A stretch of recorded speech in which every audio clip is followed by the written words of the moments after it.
Hello, everyone. Welcome to today's mini seminar. Whether you're watching live or whether you're catching up with this, well, very much welcome to participate. My name's John Costa here at the Documentary Media Centre, and we host the Parallel Lives Network. And what we're doing is 16 days of activism, part of the international hashtag that many organisations use at this time of year. From Friday, the 25th of November, which is the International Day for the Elimination of Violence Against Women, right through World AIDS Day, Slavery Day as well, which was on, I think it was the second or the third. The third was International Day of Persons with Disabilities, and ends on Saturday, the 10th of December, with the Human Rights Day. So this 16 days is used by a lot of organisations globally in order to join the narrative around activism and what does activism mean. And what we're trying to do with the Parallel Lives is to reach out to organisations all around the world that we work with across the Global South, and also here in the UK, activists and advocates and supporters of the work that we do. And I'm delighted today to say that I've been joined by two leading lights, may I say that? Two leading lights of the Afro Asian Critical Psychology Forum. That's Dr. Sonia. How are you, Sonia? You okay? Yes, very excited to be here and to be a part of this movement. Thank you very much for joining us. And also I've got Peter as well. So thank you, Peter, for joining us as well. I'm tagging along. I'm tagging along. There we go.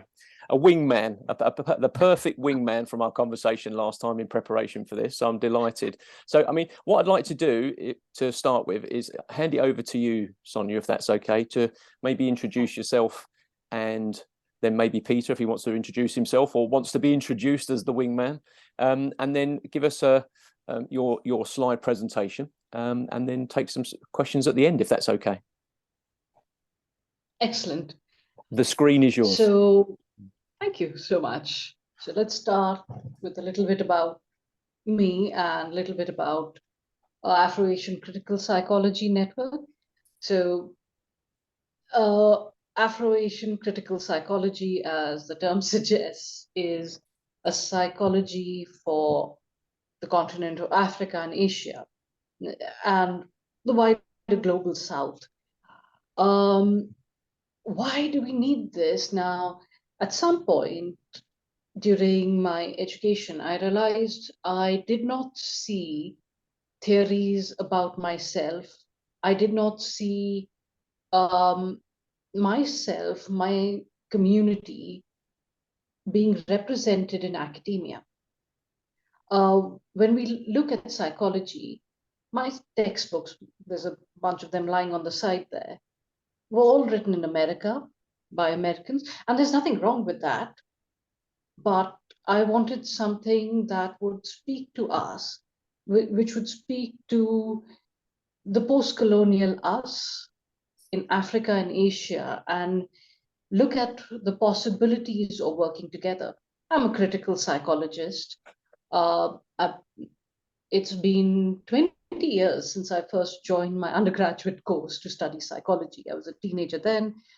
I'm not a teenager now, just to clarify, much older and hopefully wiser. But in these 20 years that I have been a student and a lecturer, there has been a shift in psychology. There's been a shift in the way we perceive the world. Now, the early 2000s was a very different time. 2022 is a very different time. Afro-Asian critical psychology wants to capture the discussions that we're having about decolonization, about mental health, about feminism, math studies, queer theory, and all those exciting theories that are emerging. And we want to work with activists and policymakers. So my colleague, Peter Marshall, is a very well-known activist around autism and disability. And both of us complement each other's work. And I'll tell you why in a few seconds. So let's get to the next slide.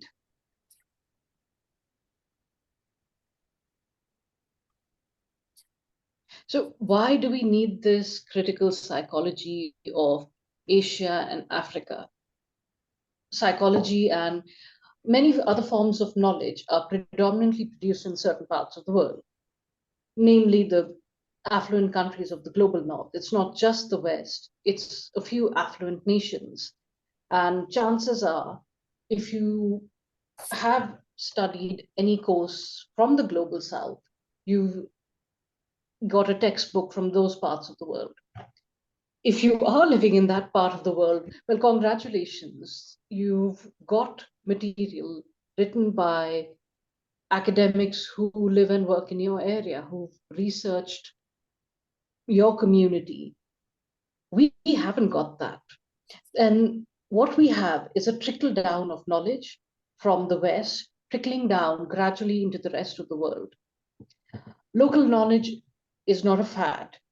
When we talk about decolonizing knowledge, decolonizing the university, decolonizing psychology, this isn't just a fad.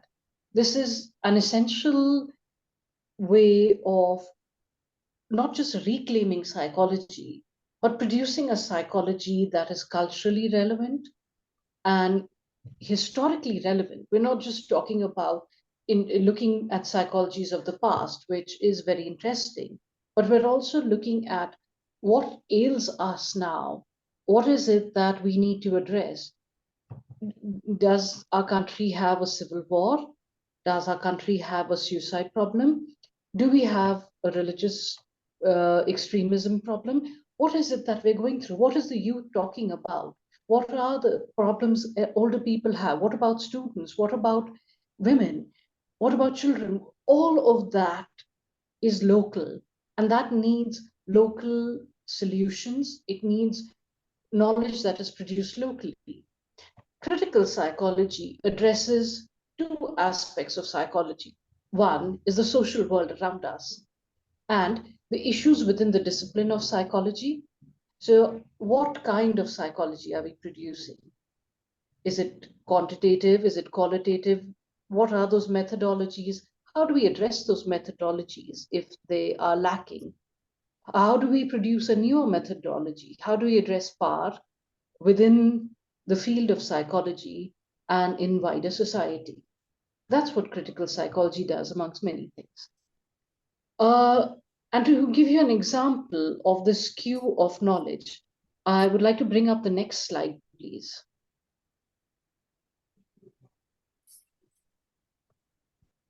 So what we have here, and this was something that you can pick up from Wikipedia by a quick Googling, is the number of scientific publications per million. And this is 2013. So not far off. And given how knowledge trickles down from academia to everyday life, you can see there are some parts of the world, even within the global north, that are darker than the rest. And predominantly, it's a few countries. What's interesting is the rest of the world marked in a very faint green or yellow. We're the rest of the world. We make up the majority of this world. We do not make up the majority of knowledge, or what we call episteme, the body of knowledge. We should be, and we should be producing this knowledge ourselves. We should be catering to our own needs. We need to know how malaria spreads, for instance. We need to be the producers of that knowledge. We need to know how certain forms of mental illness take over. We need to produce that locally with local people, not teams of researchers coming in for 6 months and going away. We need to do this work ourselves. It is essential. So that brings us to another issue, well, three rather, of theory, research, and practice. Next slide, please. Thank you. We have three interconnected processes in the production of knowledge. These are all interconnected, they're reflexive, and they're circular. And these are equally vital in the generation of knowledge. You can't say, well, it's just theory, we don't need it, or we only need research. Well, research without theory is not very good research. Practice without research is not very good practice. And theory without praxis is not a very good theory. So all these three are interconnected, and all three help in the constant creation of knowledge and discovery. Next slide, please. So as you can see, at the heart of this image is knowledge, and it's produced through this process whereby each of these components contributes to the generation of the other. So when we talk about decolonizing, it is a theory. It is situated in postmodernism. We're looking at decentering, and that theory gives us research.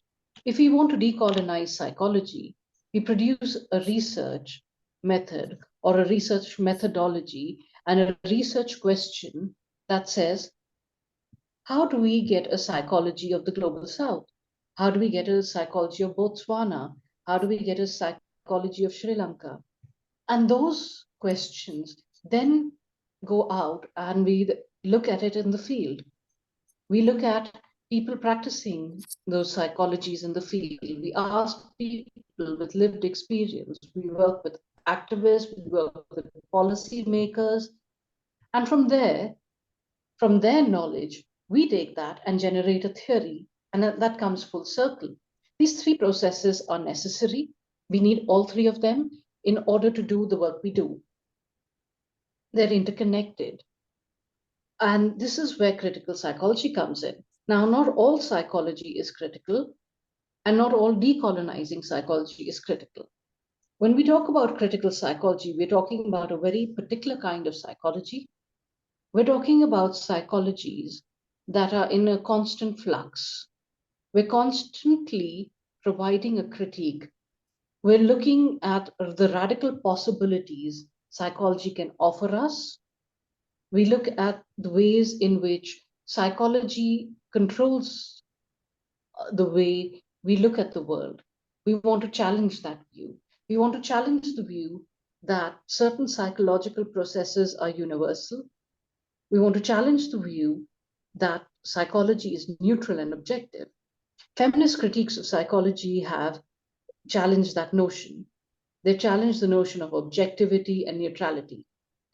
Our job, therefore, as critical psychologists is constant vigilance, to constantly challenge power, to challenge hegemonies, to challenge epistemic injustices, and to challenge the way in which psychology is produced, and to challenge the way in what we produce in psychology as well.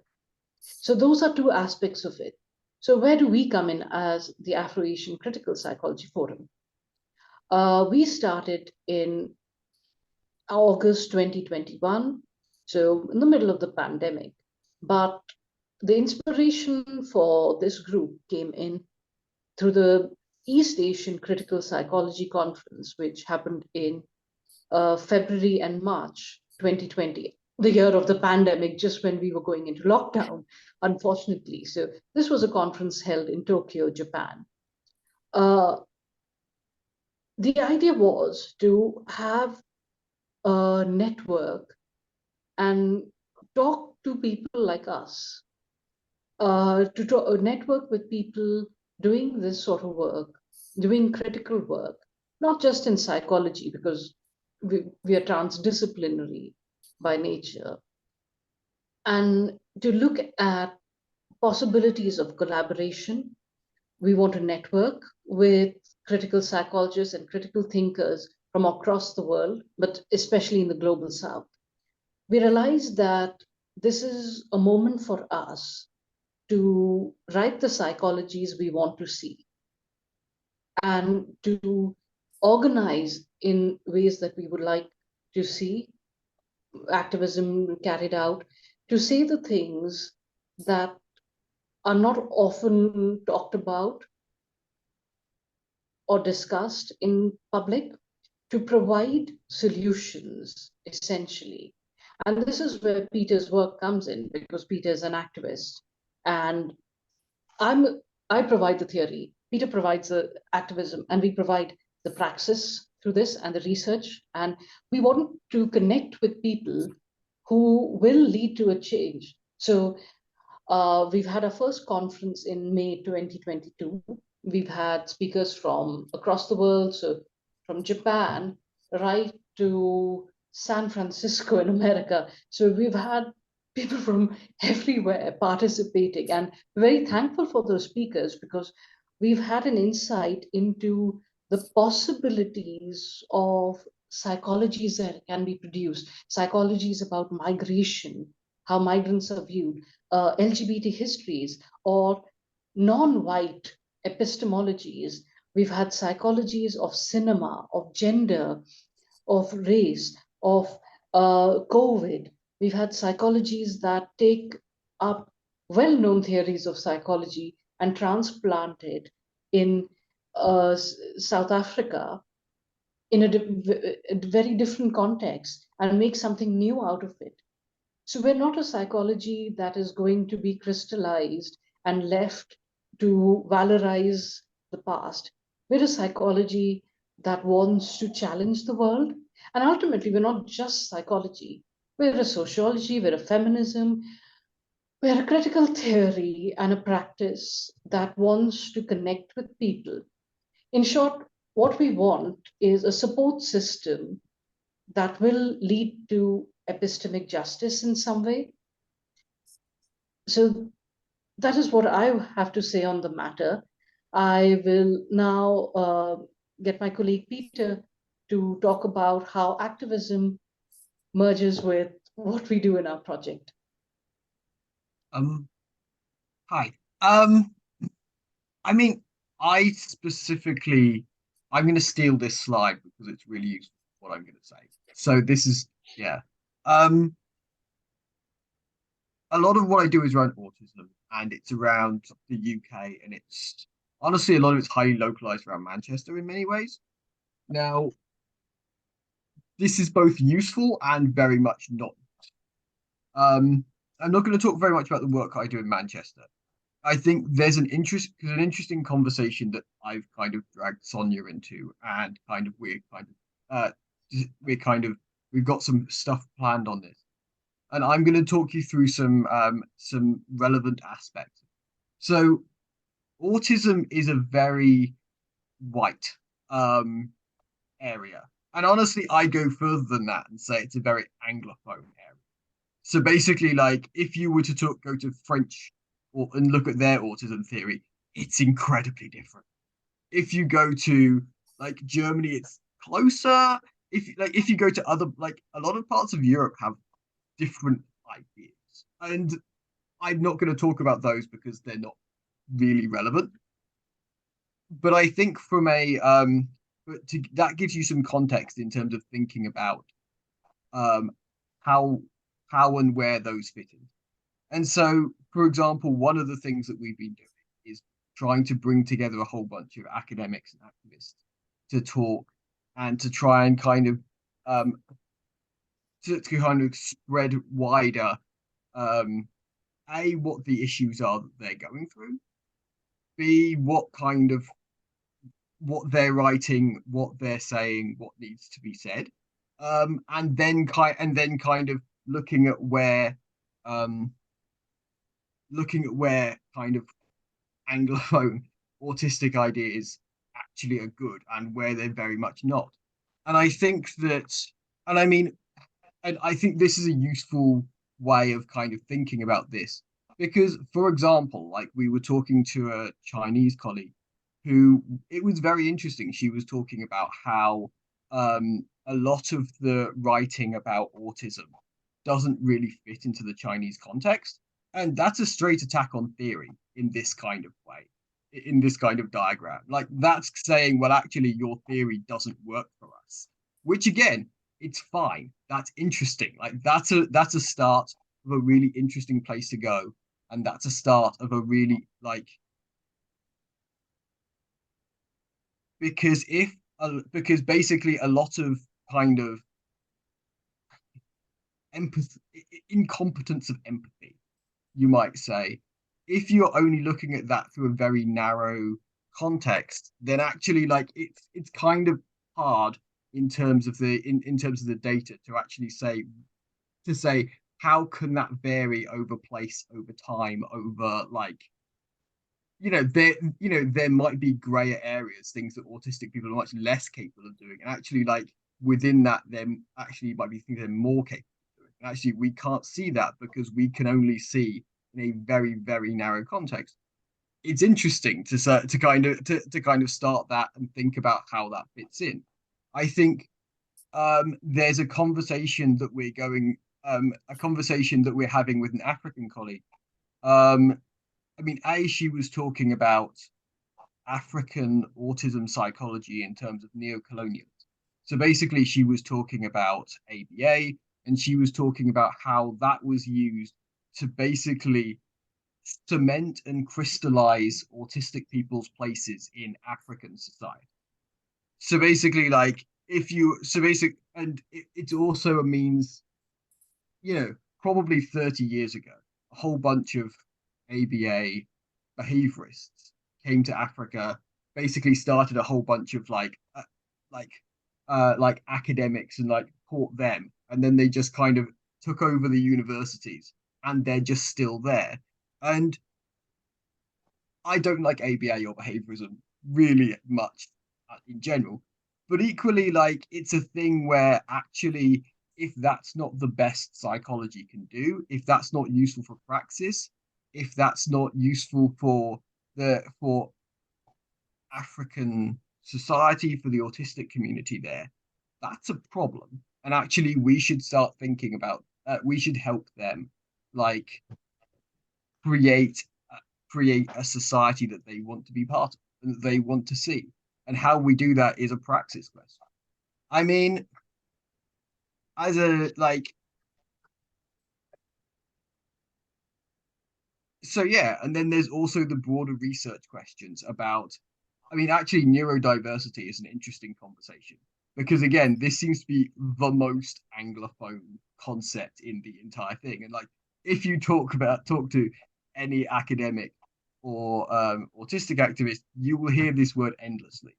But we've repeatedly said this word to non anglophone, non-Western colleagues, and they're just like, what, like why would you think that? Why is that useful? Like what are you, and again, in some ways, like I don't regard this as a they don't understand. I regard this as a, well, actually, what is the contextual factors behind for us that makes it useful that doesn't exist for them? Like this is like there's an interesting dialogue to be had about, okay, maybe this is useful in this context, but actually why wouldn't it be useful? And what are the, like, conceivably there might be useful parts of it, or it just might be something that's just not useful outside of the anglophone world. And that a lot of that is a research question. A lot of that is a lot of that is a detail orientated, like thinking about thinking about what the value is for us, and then looking at, okay, so what are the differences? And I think that autism theory in some ways is a very kind of, in some ways, I think that autism theory is interesting because I think there's a lot of kind of what I call soft infrastructure that in some ways isn't policy orientated. Like in a sense, like trains,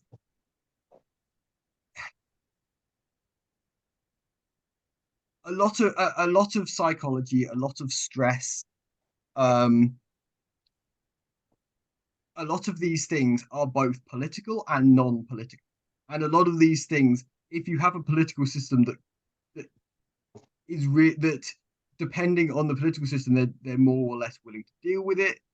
And this ends up and so thinking about how you talk about competence, how you involve the patient in that, how you involve the autistic person in this context, I think that is an interesting exercise, and I think that is kind of useful. I would say that there is conversations that come to light in that about politics.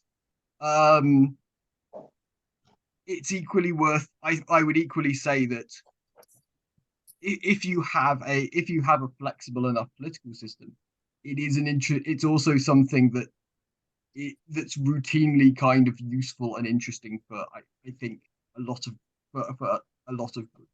And I think that yeah, I think I've said everything.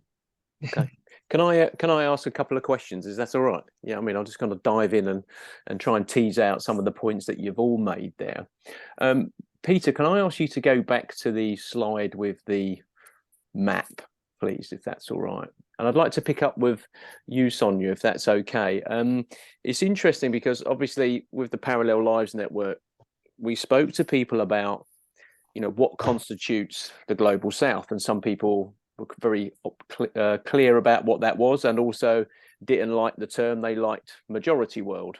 And then sort of like, you know, the equator is not the difference between the global north and the global south. It kind of, it goes like this, doesn't it? And what I find interesting, obviously, is you've got, you know, a colleague in Japan as well, and you mentioned about a colleague in Germany as part of your founding group. And I was just wondering, just looking at your map there, obviously we include in the Parallel Lives Network, and it's a real challenge because you've got to, first of all, find colleagues in Latin America, sort of Central, but particularly South America, but also with the language barriers there as well. You know, whether it's Spanish or Portuguese, you know, it's not natural in Africa, even in some of the francophone countries, that they're happy to talk to you in English. Is there a conscious or subconscious reason why you've not included that kind of Latin America in your Afro-Asian thing? Because there is a lot of, I should imagine, a lot of crossover there. Or is it because of the global north's actually much more effective there due to the size of the dominance of like Argentina and Brazil? That's a very good question.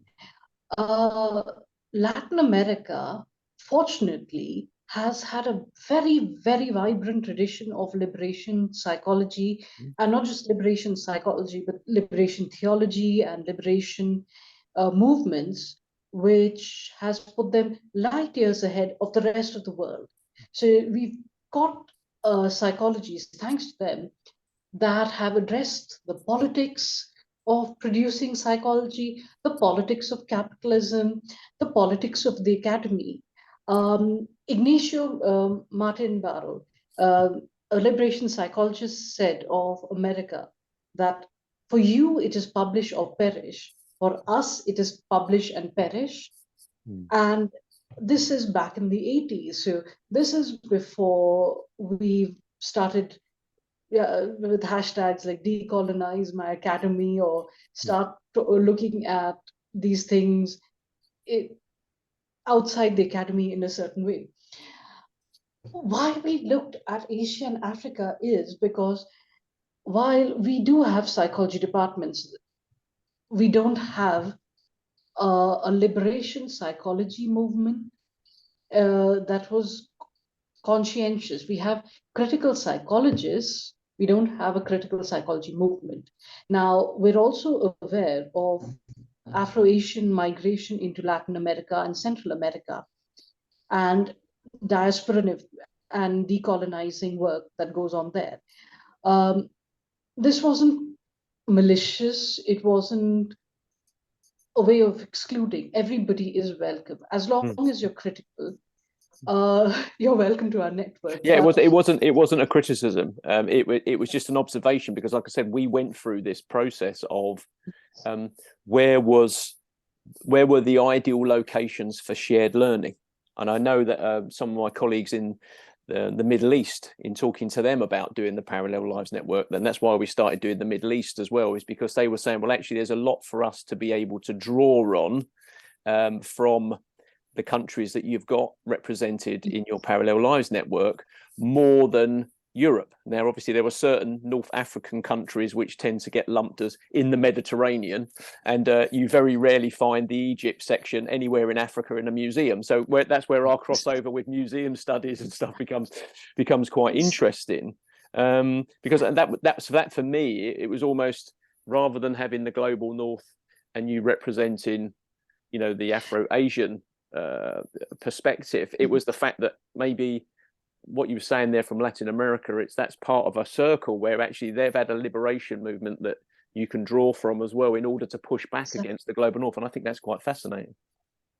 And again, I agree with you. What is interesting is that none of these terms, no matter what term we use, whether it was third world during the Cold War or global south, global majority, Africa or Asia, are enough. Because where does Asia's boundary end? We eventually spread into Europe, into Africa, and Africa would say, well, and we also contribute right up till Europe, because there's the land and sea boundaries that we all have. And then, of course, when you take into consideration, there is Australia, New Zealand, and the Pacific Islands. So there is no way in which you can divide the world into easy, neat pieces. Equally, when we say global south, again, does that term completely define us? When we talk about poverty in India, yes, but we also have to talk about capitalism. We have people who spend on one meal what somebody probably earns in a month. We have people whose cell phone, the latest iPhone, costs what somebody earns in a year. And that disparity exists. I live in a city in India which has that disparity. I live in a city where people can go on trips across the world, and then the people who are struggling to pay bus fare. So even when we talk about these divisions, it's not enough to say global south or global north, Asia, because again, Asia is a lot of things. Asia is Japan, it's also Sri Lanka, it is also Jordan, it is also Mongolia. And we're distinct and we're together. The things that divide us and the things that don't divide us. We have things in common. And none of this is where language does fall short. And this is where the critical aspect comes in, because while I might use the term global south, there's a critique of that. Majority world, there's a critique of that. And it's fun. It's fascinating because I think that's one of the biggest, as a freelance journalist, obviously that's one of the biggest barriers that we face, is the fact that the terminology. I'll give you an example. On Saturday, it was the International Day of Persons with Disabilities, 3rd of December. And we had someone come from BBC Radio Leicester in order to interview a few of the people. And he said to me, John, can I get the terminology right? I'll check with you what is the correct terminology for today. So I turned to a few of my colleagues with their lived experience and I said, what is the actual term for today? And the three of them gave 3 different terms. And so you've got, it's really interesting, the term disabled, the term disabilities, using persons rather than people. I did an interview this morning with a colleague of mine and we were talking to her. I said, because I wanted to talk to her a few days after the day so that she could see some of the content we put out, what was her perspective on it as well. And I think this is what we need to say if we're going to have equity in anything that we do, is that everybody around the table is valued because of their experience, and then you've got to be willing to listen to other people's critiques. Yes. Peter, can I ask you a question? I was talking to a group of students last week as a guest, got asked to go back to my old university and do a talk, which was quite interesting, media students. And we were talking about there's no such thing as truth, because everybody's version of the truth is correct in their view. Doesn't matter what your views are, mainstream or extreme, they're the truth to you. So in fact, we're looking in the wrong place there. What we're after really is trust. Maybe who do we trust to be telling us something that's maybe factually accurate, or someone that's authentic in their willingness to decolonize or to change their systems and stuff. I mean, as someone who's an advocate and an activist and a campaign around something like this, a disability like autism, where you're trying to get everybody on the same page before you can even start getting into policy and stuff. Do you have a way of working with people? Is it based on something that you have to trust them, you have to know that they're authentic in their willingness to engage with you in that conversation? Okay. this is an incredibly messy question, and in some ways you're giving me too much credit. Um, I mean, I would say that first off, I would say that there are kind of a couple of different kinds of activists, and I would generally say that there are more internally focused activists and more externally focused. In this case, internally is like their job is to build a coherent community that has structure. An externally focused activist, their job is to basically get stuff for the autistic community and make sure that other people like don't make life harder. And in some ways, um, I would say that a lot more of my skill set is towards the external than the internal. Now again, I will say I gave a speech for the National Autistic or International Day of Disabilities on Autism. So I'm not. So yeah, I am. Okay, so that would so there's so in some so different activists have different skill sets, and that's just like um I would say secondly that I think especially with policy, what you have to do is start with, and again, I'm just going with my skill set. So there's an entire conversation, I think, that I love the way you put it. It's not about truth, it's about trust. So I think in many ways, truth, big T, never really existed.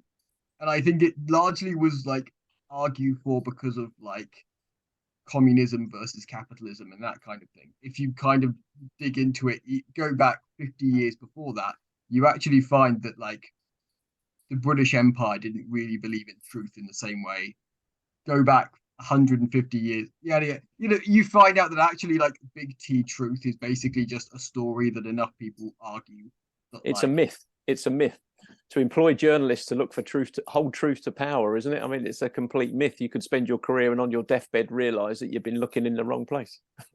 And I think that there's, and I think that, so I think that the conversation actually, like, one of the things I have been doing is kind of anti-fascism work, and I think that actually thinking about narrative and thinking about power in terms of trust and in terms of how it benefit, like it's about trust and it's about materialism. So in some ways, like if someone genuinely hasn't benefited you for the last 30 years, then why should you trust them? Like that's just, and in the end, like any story around that kind of ends up. Um so yeah, and then that gets you into a different conversation about kind of yeah, about kind of where we get into kind of in the UK we have hate speech laws. And in many ways, like if you look at where the line is, like it's one of those things of like, do you trust the establishment? And in the end, like that gets us into a very fascinating conversation. Like, okay, so who does or doesn't trust the establishment enough to get this label? And like when does it and but yes, so I'm not gonna go into that.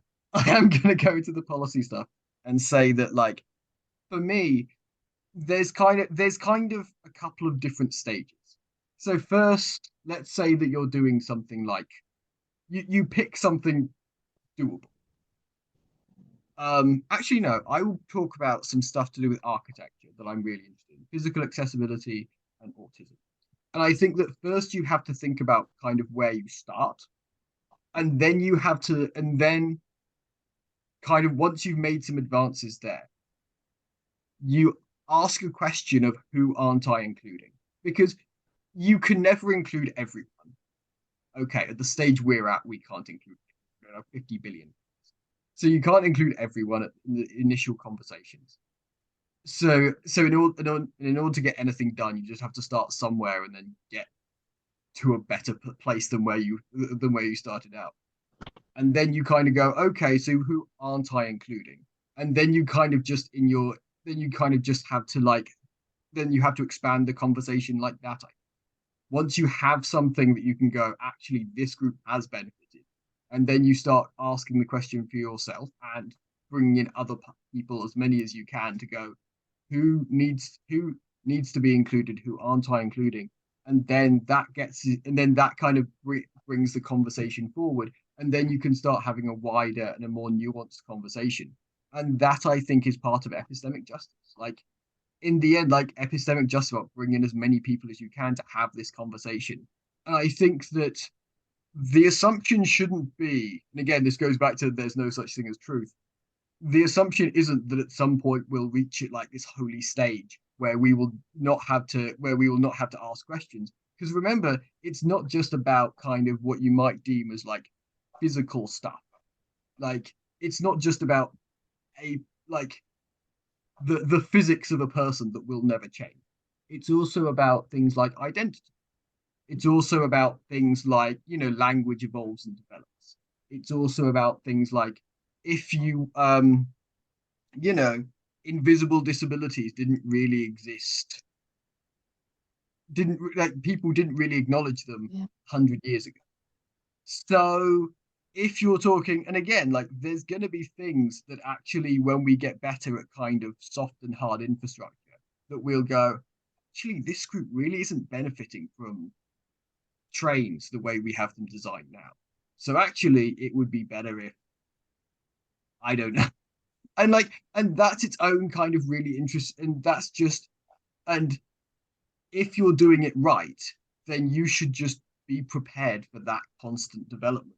And if you're doing it, and I think that anybody who argues that if you do X, then everything will be perfect and we won't have a conversation is kind of like, I think that's a dangerous lie. Like that is, you are kind of just like, you're setting yourself up a pedestal that you will never be able to actually like keep, and then everyone get very angry at you when you inevitably like haven't thought of something, and everyone get so some thoughts.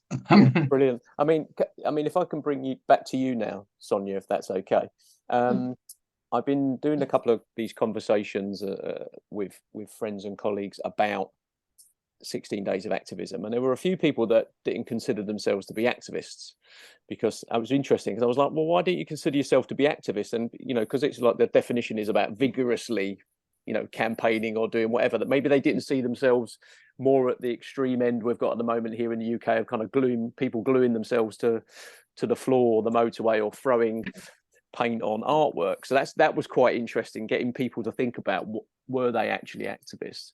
And the other thing that has come out, particularly with someone I was interviewing the other day about trans activism, was what is an ally? And is an ally someone who wears a rainbow pin but then does nothing, or is it someone that actually wears a rainbow pin and actually has had a conversation with someone who's trans and starts getting into the kind of the right side of it? And I think what was interesting about the PAVE conference, which is the reason why we kind of instigated this mini seminar, wasn't it? Which is there was over 1,000 students there registered, and we had our stall, and we had up the Sustainable Development Goals and a map of the world where people in the Parallel Lives Network were located. And the first couple of students came up were incredibly enthusiastic. I think I've got about over 100 marks on a bit of paper, so we spoke over 100 students, and there was a lot of enthusiastic students, and they were all doing psychology of some form. And I was really surprised, because I was expecting global health master's students, which we'd been doing stuff with. You get to think to yourself, I know who's going to come and see me from the health and life sciences faculty. And I was a little bit surprised. So, because my immediate reaction was to get your website up and go, oh, there's an Afro Asia critical psychology website here. What do you think of that? Kind of putting it back on the students, really, because I felt as if I was on the back foot. And then a few of them were like, that's amazing. You know what I mean? And this is where I was saying to Peter there, the whole kind of truth and trust came in. And I was like, well, what are you going to do now that you know that website exists and those people are real? And if that is speaking to you as someone studying psychology because you can understand the domination of the West or global North in the narrative, are you more willing to participate and find out more and stuff like that? And that was really the challenge to the students, is now, because it exists, it doesn't mean that everything's going to be all right, because really it's a lot of pressure on you guys to keep moving it forward. How do you grow your group, your forum, your next conference? How do you not repeat what you've done earlier in the year? How do you make it more effective? Good question. And you really put the burden of thinking on me. Okay. Don't worry, I'll be picking on Peter again in a minute. Don't worry. Oh, now when you mention this, yes, there is the performative allyship, and there is allyship. You can get the hashtags on Twitter. Not saying all of it is terrible. Sometimes it's very useful. Funnily enough, that's a whole different conversation, isn't it? Actually, it's actually quite useful yes. for a lot of things. Yeah. If you want to learn something about the world without reading heavy literature, chances are you're probably going to find it somewhere on social media. Hashtag neurodiversity and actually autistic are very useful. These are neurodiverse people from all across the world, across ages, who've been doing this. Hashtag feminism, hashtag me too. Again, I think this was a moment of solidarity. Now, is it academic? No, but does everything have to be academic? It doesn't. How does allyship work? Sometimes it's just friendship. It is plain friendship and genuine love. You don't have to go out there with a big banner screaming, I want rights for this person. Sometimes it is just being there for something. Sometimes it is intervening right there. If you're seeing somebody being harassed, stop that, intervene. And I know feminists are talking about this. Women have said, if you see there's a woman and she's being harassed in a crowd, just walk up to her and say, hello, it's been ages since I met you. Let's go for a coffee. It diffuses a situation. That is allyship. That is also a form of activism. We look out for each other. We look out for one another's emotional well-being as well as the intellectual well-being, and talk about how toxic academia is. We look out for each other. Same with activists. I can imagine burnout of constantly having to relive some of the most unpleasant aspects of being a minority group. There's burnout. We need friendship, we need kindness, we need love. And that is practiced through being accommodating, that is practiced through genuinely listening to one another and standing up for each other when one needs to and not taking the credit for it. You don't deserve a pat on the back because you stood up for somebody with a disability, or you stood up for a trans person or a gay person. You don't need an award for that. That's what you are supposed to do. As for psychologies and getting in touch with us and what we're going to do, well, the biggest thing that we need to finish is our journal.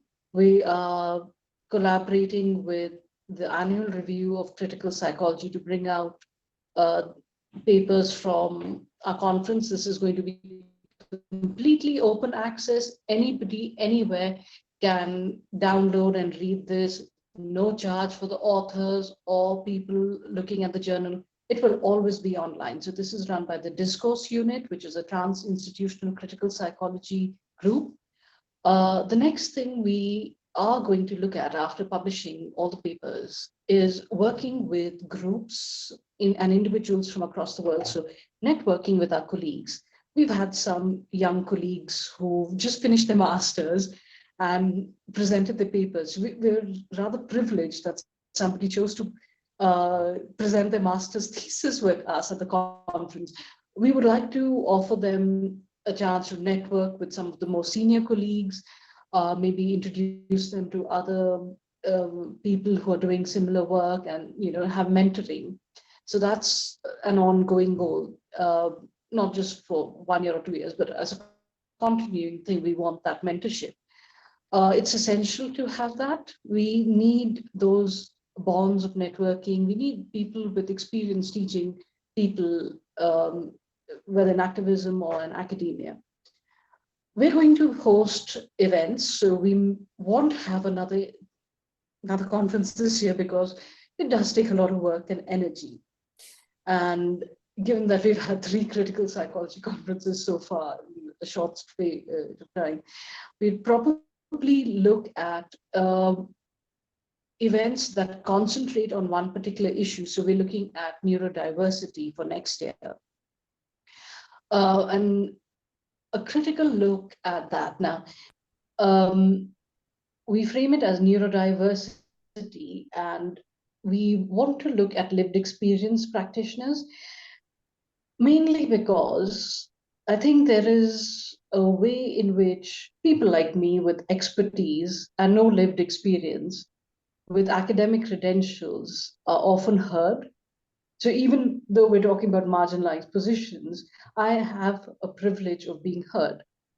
We want people who have been seen as not reliable sources of information or people without autonomy to talk about activism of building on neurodiversity theory, of people who don't get listened because they're, well, the global south, or across the world where this is not a thing. Like Peter said, this is a very anglophone idea. So what is happening across the world? What is it that people are worried about? What is it that we could be doing differently? How do we have um, solidarity across cultures when it comes to neurodiversity? So we'll be looking at that. We're thinking of looking into other issues, perhaps something around feminism and the solidarities there. And again, this comes back to the case of activism. It's very easy for us to be distracted and charmed by academia. We've got the credentials. We've uh, we've got the stamp of official universities saying we've got the expertise. But there is a way in which activists disrupt academia and challenge us. And I'm a feminist, so I love the fact that we can do all this subversive stuff, challenge academia, challenge different aspects of it. So feminism is about marching on the streets in solidarity. It's also about feminist methodologies that question the position of science. It is also about everyday working relationships with colleagues and friends and allyship. Feminism is also about constantly looking at the world and asking who's benefiting from this, where's the power? And that is where I think we need to look at being a disruptive force. So we will ally ourselves with issues and probably do more specialized seminars or talks and perhaps panel discussions. And we will keep the conferences for maybe every alternate year. We also realize that it's good to document what we do. So perhaps we will be putting out chapters of books or journal papers, and we need equal help with writing. So perhaps collaborate with people on this. So that's what we've planned for now. Okay, so my final question to both of you, I'll ask you both the same question, and I'll go with Peter first. So I'll give you a break now, Sonia, because you were just speaking quite a lot. Is what you do or what you are doing, are you a think tank? I mean, okay, this is a very... It's a great question, Peter, isn't it? I mean, the problem is that it's a word that has about 3 or 4 different meanings. And I will say an initial response, which is I don't get paid enough to be part of a think tank. Like, I'm sorry. Like, we don't have an evil billionaire behind us. Like, I apologize for anyone who thought we did. Like, I'll go home now. Like, it's so I think that, so in a sense, think think tanks are a very American invention where because universities, in a sense, from about the 19 late 60s-ish kind of stopped innovating. Basically, like, in order to get significantly different research, you basically got think tanks, which are basically university departments outside of universities, and then basically from about the late 80s-ish, you got this thing where basically evil billionaires would buy up think tanks and then use them to like destroy politics. Again, there's a I'm sure they have them. I'm sure they would justify themselves in a much more politically correct way. But anyway, so in that sense, like the problem with this word is that, like, and again, the UK has kind of imported them, although in some ways they're more of a media thing in the UK than they are like a serious, like, honestly, like, no one is genuinely charmed by it. You know, the next time Jacob Rees-Mogg says that abortion should be banned because like this think tank has like come up with some paper, then no one is charmed by that. So in a sense, like, I would say the academic credentials that they do have, that some of them actually genuinely have in the US, don't really exist in the UK. So in a sense, like, it's interesting, isn't it? So, I mean, because in America now, there's a lot more long form journalism, stroke research being done by think tanks than by the media. So of course you can use it for nefarious means, or you can use it for positive change. I mean, so and that's really why I asked the question, because what we're up against, it's not what is a think tank, it's the fact that people have a version of what a think tank is based on their involvement or understanding of either popular culture. A think tank was the evil in the next Bond movie, or you know, it's related to a particular individual that's pushing maybe sort of, you know, quite dangerous theories, or creating all sorts of issues in politics. I mean, from your point of view, Sonia, is it one of those things that, you know, the think tank in its purest sense would be the perfect model for you, but again, with what Peter was saying there, you're fighting against this perception all the time, isn't it? So you're trying to fight for a new way of doing it, for the voice being heard from the global south, while trying to make the best of an imperfect balance of the systems that are there to keep that order in place. I think when you put it that way, I'm inclined to soften my stance, though. I think the image of think tanks run by evil billionaires remains. Also, if you're an evil billionaire watching this and you want to give us money, thank you so much. We'll put it to good use. Let us judge whether you're evil or not. Yes, we'll take it. We'll be the judge of that. Yeah. But to be fair, I'm an angry feminist and I'm an angry academic who just wanted to do something because I felt that at some point I had to do the things that I wish I had. So I could wish for something to happen, but I thought, you know what, let me give this a try.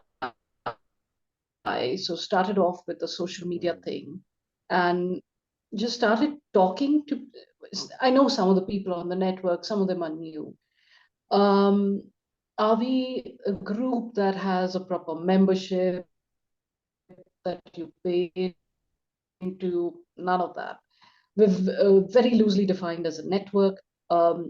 There's no joining fee. There's no, there's no form that you have to fill. None of that. Just have a conversation with us, and we'll see what we can work out with that. So as you can tell, yes, angry feminist, an angry academic, but then she doesn't have a evil genius plan.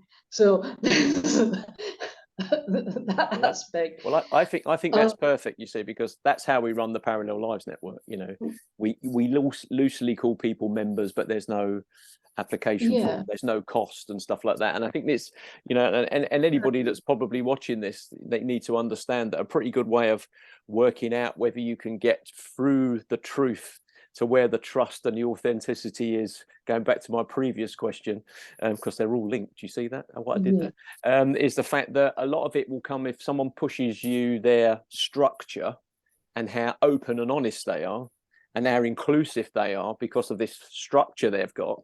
Actually, the real thing is they're explaining the structure to you so you can work out where you fit in their structure. Whereas what you're saying between both of you, Yes, and you were both beautifully ambushed by me because I've done this many times, is the fact that you've come across as truthful and trustworthy and authentic based on the fact that, you know, you understand that there's a reason to work together and that everybody has equity and there's existing people that new people can join, and whatever comes out of that will come from the collective. And that's what we're missing, really, when either evil billionaires or universities own the research or shape the narrative of what's going to be important for the next 10 years. What you guys are doing actually is turning around and saying, well, what's important to all of us? Is there some synergy in what we do? And then kind of, you know, structure it from there. So that's why it's a genuine pleasure to speak to you today. But also when we met, you know, a couple of weeks ago when I first met Peter, and obviously our conversations before that, Sonia, was the fact that I thought you were something that we should support through the network, because even when people are doing different things, you know, it's the reason why you're doing it. You know what I mean? It's the personal motivation behind it. So whether you're an angry feminist or whether you're an angry activist or whether you're just an angry archivist, it doesn't really matter, does it? It's we're trying to do something, and that anger comes from that social injustice and wanting to do something. So thank you very much for both agreeing to talk. yes. Final comments from both of you? Thank you. Yeah. Quickly, may I just request that our slide that gives us our contact information be put up, so if anybody's watching, they can have a Good quick idea. look. Although, John, you will be I'll post that sending information this out to on the people, blog post right? as well. Yeah. Excellent. Thank you, Peter.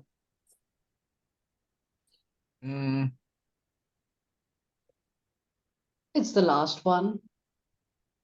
So we are anyway. I don't know what's we're happening. very active on Twitter, and If you stop sharing your screen, Peter, let me see if I can find it on mine. Yeah, 1 second. It's You found it again? How about I do this? Ah, perfect. There we go. With the Afro-Asian Critical Psychology Forum Network, there's always, where there's a will, there's a way, and we will get to the final slide. We're still playing around. I would say one conversation, because we're halfway expecting Twitter to like explode or something in the next like however long. We do have Mastodon, but we really have no idea how to use it really. So we're still going to try and play around with that. Like, honestly, like, I would just say this about Twitter: the most annoying thing about like Elon Musk blowing it up is that for us, it's actually really like it is a genuinely interesting place in the sense that you get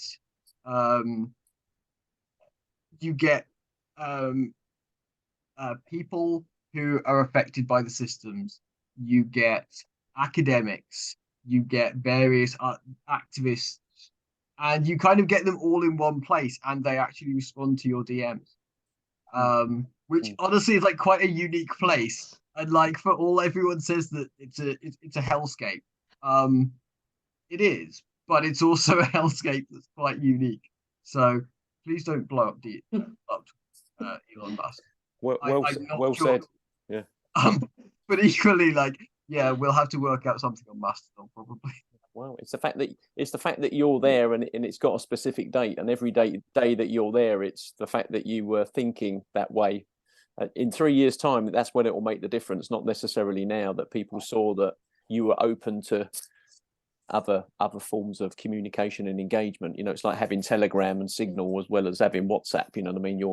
You can react to people's need for security and anonymity in order to contact you as well. yeah. So, Sonia, final comments from yourself? Yep. If there's something, the best way to get in touch would be email. If it's something longer, it's an email. Something small, I think Twitter, though DMs are always open. Facebook and Instagram, I don't know, I'm not too charmed by the way in which a Facebook page allows for communication in that sense, or Instagram for that matter, but they're lovely for visuals. Uh, Mastodon, I'm still trying to figure out what's happening there. So I think the safest way to get in touch would be Afro Asian Critical Psychology's email. Final thought. Look, we understand if you're doing something that's critical, you just want to have a chat. Please get in touch with us. Academia is isolating. Being a critical psychologist or a critical sociologist or a critical social worker is isolating. Get in touch. Let's collaborate. Let's work out something. We're happy to travel to most parts of the world if possible. By which travel means Budget, Zoom and that kind yeah, of thing. If you mean literally budgetary. travel, then like I I mean, would there's love to always go to Mozambique or anywhere, but I don't have the cash. yes. But we can Zoom is fine. Sorry. I think we'll stick to Zoom. We can travel via Zoom. Get in touch. We like to hear about new ideas. We like to work with people. And I think, if nothing else, we can provide each other support and have conversations and have rants about things we don't get to rant about. So, just say hello. Brilliant. Well, listen, thank you both very much, Sonia, Peter. I really appreciate you taking the time to speak to me this afternoon, and hopefully we'll do it again at some point in the new year, and keep the dialogue going between us. Thanks for doing Thank this. you so much.